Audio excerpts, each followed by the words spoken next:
Thank you, Ryan, and special thanks to all of the groups for putting on this event. It's so nice to actually come out and do something that's close to home.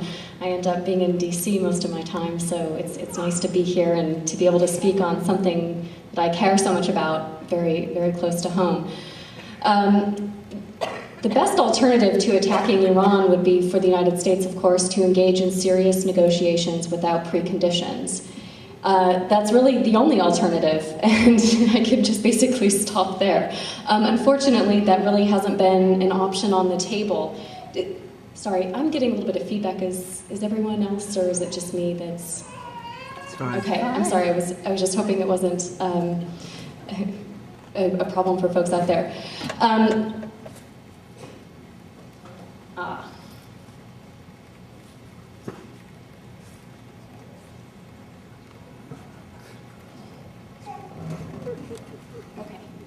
Is that better?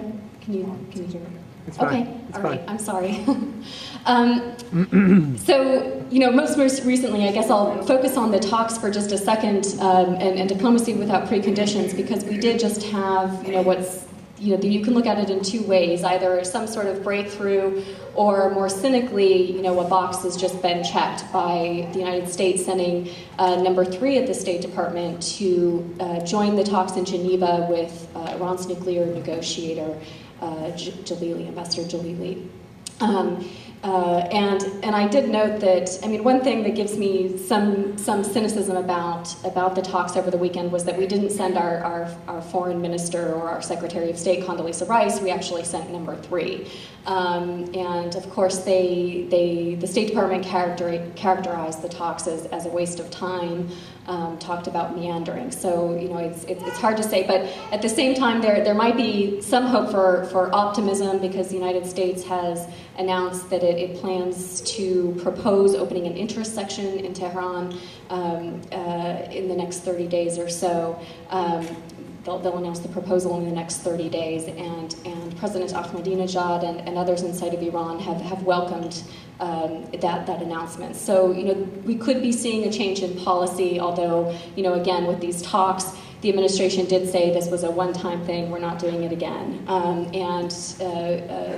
Britain has actually responded to the U.S. joining, saying it would have been better if Burns or somebody else would have actually gone with Javier Solana to deliver the proposal to Tehran when he did so in June 14th, I believe it was.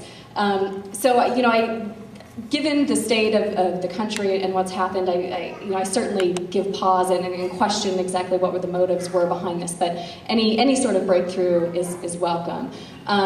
We have been focusing primarily on talking about negotiations without preconditions. Of course, the United States has said that we will not talk to Iran until they suspend enrichment, but that's the entire goal of the talks. So those preconditions really become a recipe for failure in terms of trying to move forward in any way. So I want to talk a little bit maybe about what the policies have been centered on, and primarily it's focused on saber rattling and sanctions, and has really gotten us nowhere in terms of trying to make progress. Quite honestly, it hasn't. Congress's position on this has not helped the case in any way. In fact, if anyone has been following, there are there's a concurrent resolution in the House and the Senate, H-Conres 362 in the House and SRES 580 in the Senate. The House version is even more belligerent than the Senate version, but there's a particular clause in there that's been a particular concern, Clause 3, which calls for imposing stringent inspection requirements on anything entering or departing Iran. And so after querying a number of lawyers, both constitutional and international, and it would be it demands the president lead an international effort to prevent Iran from importing refined petroleum products. And so this is just a sense of Congress resolution. It's non-binding, but this particular clause is what's really had people up in arms, and some have said it's an unequivocal call for a blockade. I've talked to a number of international lawyers and constitutional lawyers who have various opinions about this, but what they do come to consensus on is depends on interpretation and implementation.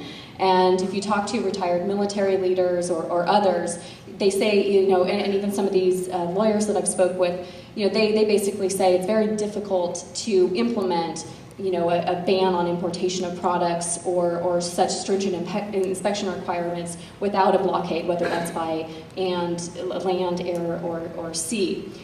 So there's been a lot of movement from grassroots groups being very upset about this, because this, and all across the country, and that's part of what this last weekend has been about in terms of organizing community events. I know there were a number of actions all across the country, and I know there's a number of organizations who are in DC today and tomorrow lobbying their members of Congress on this resolution, which is really the current face of sanctions, quite honestly. But it's been sort of a consistent effort by Congress to ratchet up sanctions on Iran. And people ask, well, why take action? Why ask our members not to co-sponsor this bill or to get off this resolution? Right now, there's 247 co-sponsors, and I think, quite honestly, most members of Congress didn't read the legislation. They signed on because they were asked to. It was a very specific lobbying effort to garner support for this resolution at the end of May, the beginning of June. But I don't really think, we've been using this as an education opportunity to reach out to members of Congress, because even if this is a non-binding resolution and it's not going to turn into law, it sends the wrong message to this administration and to the Iranians. We really need to be bolstering the case for diplomacy, because that is really what has been sorely missing from any sort of strategy. The other thing, in addition to sanctions, is, and I should say that, so at the end of 2006, Congress extended the Iran-Libya Sanctions Act, but they dropped Libya, so we sort of renewed that sanctions bill, and so we've kept basically in place the same amount of sanctions since 1996. And then last year, the House of Representatives passed the Iran Counter-Proliferation Act of 2007, which would expand more sanctions.